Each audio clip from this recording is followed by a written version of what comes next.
talaga ang mayonnaise na masarap, guys. Yan, siya mayonnaise ang masarap. Okay guys, ito yung dimarinate ko na pang shawarma yung chicken. Ang nilagay ko dito is yogurt, garlic, black pepper, at saka olive oil. At saka nilagyan ko siya ng asin, or pwede din yung yung seasoning, garlic and pepper seasoning. Yun, tapos nilagyan ko siya ng cumins at saka konting ginger. So yun lang, kasi yun lang ang gusto ng amo ko. Ayan, lulutuin ko siya hanggang mga golden brown. Ayun siya guys, easy lang yung shawarma. Pagkatapos nito, pag mga golden brown na siya, lalagay mo na siya sa kubos, no, diba? Ayan.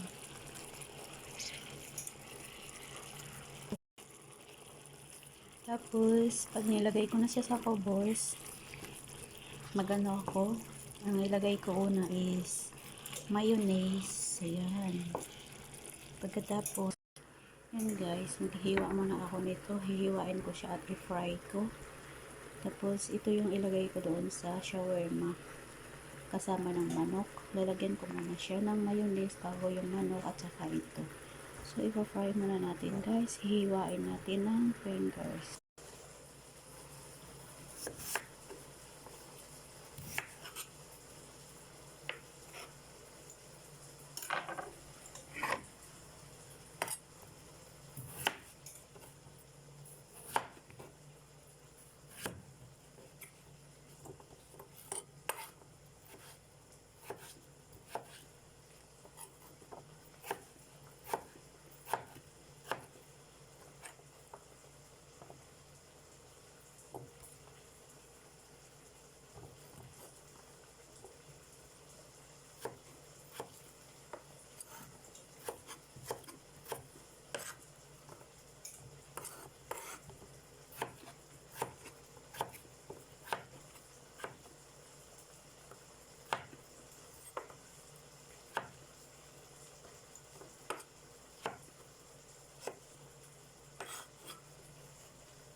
Ito yung partner sa manok na gagawin natin shawarma.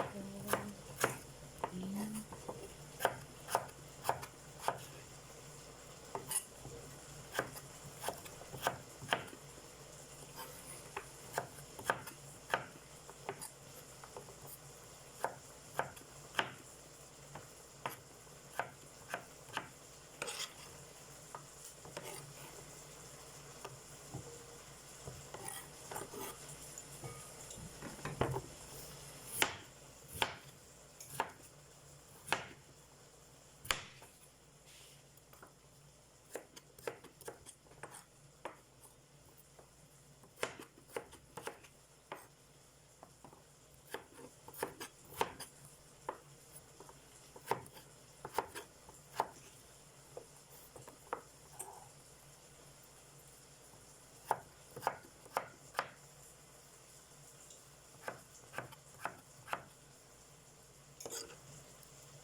I-fry natin siya guys. Lalagyan natin siya ng konting oil at asin.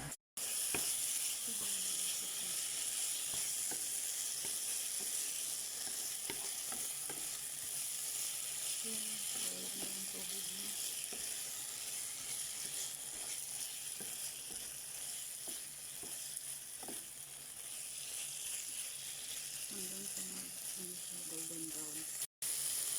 Ito na siya, yung chicken kanina na puti pa. Yan. Ngayon, ibabalot ko na siya sa kubos. Andito na yung kubos. Guys, prepare na tayo. Ayan, ito. Dito ko siya ibabalot kasi wala na yung isang kubos na pang shawarma. Ito yung patatas. Yan siya. Lagyan ko rin siya sa loob kasama ng manok at ito yung mayonnaise. Ayan. Ito guys, ang mayonnaise ang ilagay ko dito. Una mayonnaise, pagkatapos yung chicken. Tapos ito siya. Yan, babalutin natin. Ayan. Diba? Ang sarap nito guys. Yan. Ang sarap. Yan muna ang kubos kasi naubos na ang isa. Yan siya ang i-fry ko at lalagyan natin ito. Hello guys! Andito na naman ako. Ngayon nagawa na ako ng shawarma. Ayan. Maglagay na tayo ng gloves.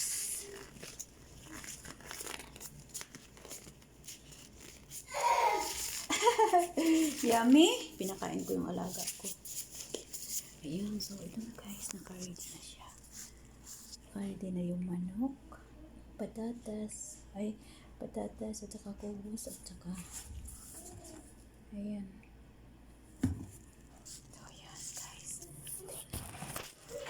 Yummy, yummy!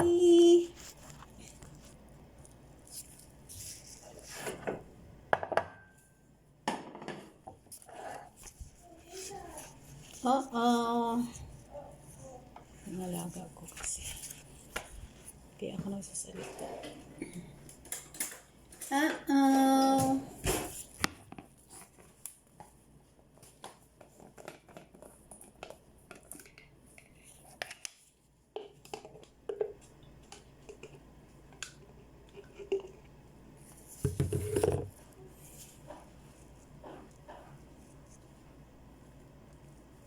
Yan, tapos lagyan natin siya ng manok.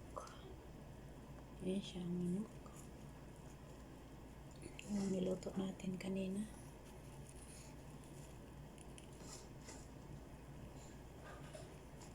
Tapos lalagyan natin siya ng patatas.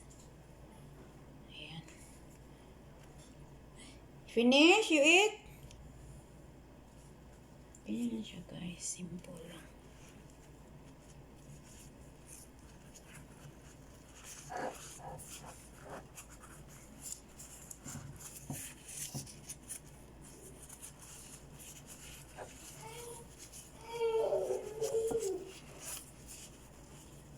Tapos ilalagay ko doon sa ano mamaya. Yung isang ano pa. Iinit siya. Yan siya. Diba? Wow. What that? This one? What? What you want?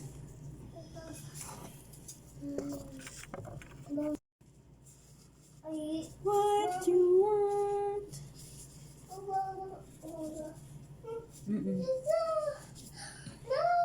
Wow! Yes, yes, yes.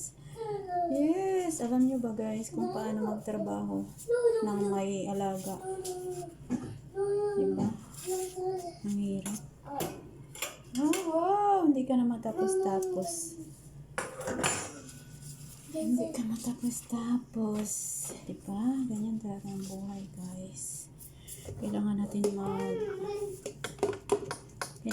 yung mga mahabang pasensya.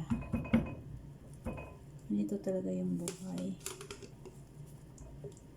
No? Kailangan mo ng mahabang pasensya. Yes, very good.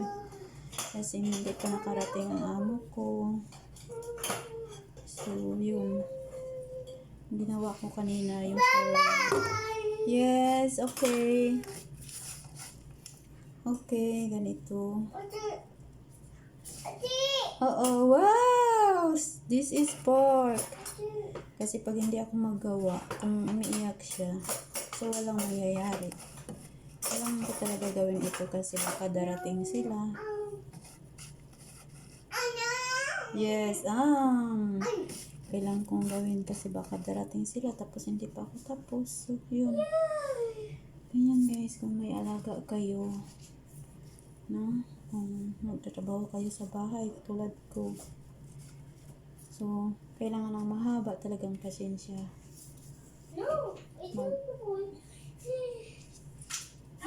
Kailangan talaga ng mahabang pasensya kung alam nyo ya, tawa na lang tayo. Ayan siya. Ganito yung ginawa ko guys. Hindi ako natatapos kasi alam nyo na sino yung umiingay. Ay, what's that? Huh?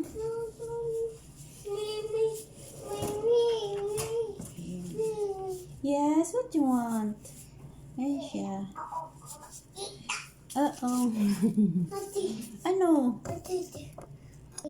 Ito na yun siya guys. Hindi pa ako natapos kasi. Yes!